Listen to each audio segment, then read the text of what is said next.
بسم اللہ الرحمن الرحیم۔ السلام علیکم دوستو، حجۃ الوداع میں آخری خطبہ 9 ذی الحجہ 10 ہجری میں حضور صلی اللہ علیہ وسلم نے میدان عرفات میں 1 لاکھ سے زیادہ صحابہ کرام کے سامنے آخری خطبہ دیا، جو علم و حکمت سے بھرا ہوا تھا اور پوری انسانیت کے جامع دستور تھا۔ اس میں آپ حضور صلی اللہ علیہ وسلم نے فرمایا، اے لوگو، میری باتیں غور سے سنو، شاید آئندہ سال میری تم سے ملاقات نہ ہو۔ لوگو، تمہاری جان، عزت و آبرو اور مال آپس میں ایک دوسرے پر حرام ہے۔ میں نے زمانے جاہلیت کی تمام رسموں کو اپنے پیروں تلے رون دیا۔ دیکھو، میرے بعد گمراہ نہ ہو جانا کہ ایک دوسرے کو قتل کرنے لگو۔ میں تمہارے لیے اللہ کی کتاب چھوڑ کر جا رہا ہوں، اگر تم اس کو مضبوطی سے پکڑے رہو گے تو کبھی گمراہ نہیں ہوگے۔ تمہارا عورتوں پر اور عورتوں کا تم پر حق ہے۔ کسی عورت کو اپنے شوہر کے مال میں سے اس کی اجازت کے بغیر کچھ دینا جائز نہیں ہے، اور قرض واجب الادا ہے۔ جو چیز مانگ کر لی جائے اس کو لوٹانا ضروری ہے، اور ضامن تاوان کا ذمہ دار ہے۔ لوگو، کیا میں نے اللہ کا پیغام تم تک پہنچا دیا؟ سب نے جواب دیا، بلا شبہ اپنی امانت کا حق ادا کر دیا، اور امت کو خیر خواہی کی نصیحت فرمائی۔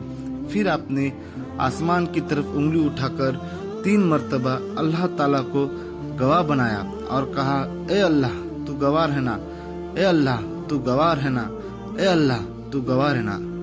اللہ کی قدرت۔ چونٹی اللہ کی قدرت کا نمونہ ہے۔ چونٹی بھی اللہ کی عجیب مخلوق ہے۔ اتنے چھوٹے سے جانور میں اللہ تعالیٰ نے آنکھ، ناک، کان، دل و دماغ، ہاتھ، پیر کتنی کاریگری سے بنائے، پھر ان کو سوچنے، سمجھنے اور سننے کی بے پناہ صلاحیتوں سے نوازا۔ وہ ایک میل کی دوری سے میٹھی چیزوں کو سونگھ کر پتہ لگا لیتی ہے۔ چیونٹیوں کی سردار کو جب کوئی چیز ملتی ہے تو وہ اپنے مہتم تمام چیونٹیوں کو بلاتی ہے، اور وہ اس چیز کو اٹھا کر اپنے بیلوں میں لے جاتی ہے۔ اگر کسی دانے کے جمنے کا خطرہ محسوس کرتی ہے تو اس کے ٹکڑے کر دیتی ہے، اور گرمی کے موسم میں سردی کے لیے، اور اسی طرح برسات کے موسم آنے سے پہلے ہی ذخیرہ جمع کر لیتی ہے۔ بغیر کسی مشین و آلہ کے گرمی اور برسات کے موسم کی خبر انہیں کس نے دی؟ اتنی چھوٹی سی مخلوق کو ایسے ہنر سکھا دینا اللہ کی قدرت کا کرشمہ ہے۔ ایک فرض کے بارے میں، نماز کے لیے مسجد جانا۔ رسول اللہ صلی اللہ علیہ وسلم نے فرمایا، تم میں سے جو شخص اچھی طرح مکمل طور پر وضو کرتا ہے، پھر صرف نماز ہی کے ارادے سے مسجد میں آتا ہے، تو اللہ تعالیٰ اس بندے سے ایسے خوش ہوتا ہے جیسے کہ کسی دور گئے ہوئے رشتہ دار کے اچانک آنے سے اس کے گھر والے خوش ہوتے ہیں۔ ایک سنت کے بارے میں، کرتے کا استعمال کرنا۔ رسول اللہ صلی اللہ علیہ وسلم کو کپڑوں میں قمیص بہت پسند تھی۔ ایک اہم عمل کی فضیلت، ہر نماز کے بعد تسبیح فاطمی ادا کرنا۔ رسول اللہ صلی اللہ علیہ وسلم نے فرمایا، جو ہر فرض نماز کے بعد 33 مرتبہ سبحان اللہ، 33 مرتبہ الحمدللہ اور 34 مرتبہ اللہ اکبر کہتا ہے، وہ کبھی نقصان میں نہیں رہتا۔ 6.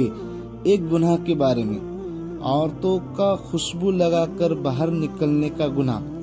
رسول اللہ صلی اللہ علیہ وسلم نے فرمایا، جو عورت عطر لگا کر لوگوں کے پاس سے گزرے تاکہ لوگ اس کی خوشبو محسوس کرے تو وہ جانیہ ہے، اور ہر دیکھنے والی آنکھ جناکار ہوگی۔ 7. دنیا کے بارے میں، دنیا میں خود کو مشغول نہ کرو۔ رسول اللہ صلی اللہ علیہ وسلم نے فرمایا، تم میں سے قیامت کے دن مجھ سے زیادہ قریب وہ شخص ہوگا جو دنیا سے اسی طرح نکل آئے جس طرح میں چھوڑ کر جا رہا ہوں۔ اللہ کی قسم، میرے سوا تم میں سے ہر ایک دنیا کی کسی نہ کسی چیز میں پھنسا ہوگا۔ 8. آخرت کے بارے میں، جنت کا موسم۔ قرآن میں اللہ تعالیٰ فرماتا ہے، ان اہل ایمان کے صبر کے بدلے میں انہیں جنت اور ریشمی لباس عطا کیا جائے گا۔ ان کی یہ حالت ہوگی کہ جنت میں مسیحریوں کو پر تکیے لگائے بیٹھے ہوں گے۔ وہاں انہیں نہ گرمی کا احساس ہوگا اور نہ وہ سردی محسوس کریں گے۔ 9. طب نبوی سے علاج، نظر لگنے سے حفاظت۔ رسول اللہ صلی اللہ علیہ وسلم نے فرمایا، جس شخص نے کوئی ایسی چیز دیکھی جو اسے پسند آ گئی، پھر اس نے ماشاء اللہ لا حول ولا قوت الا باللہ کہہ لیا،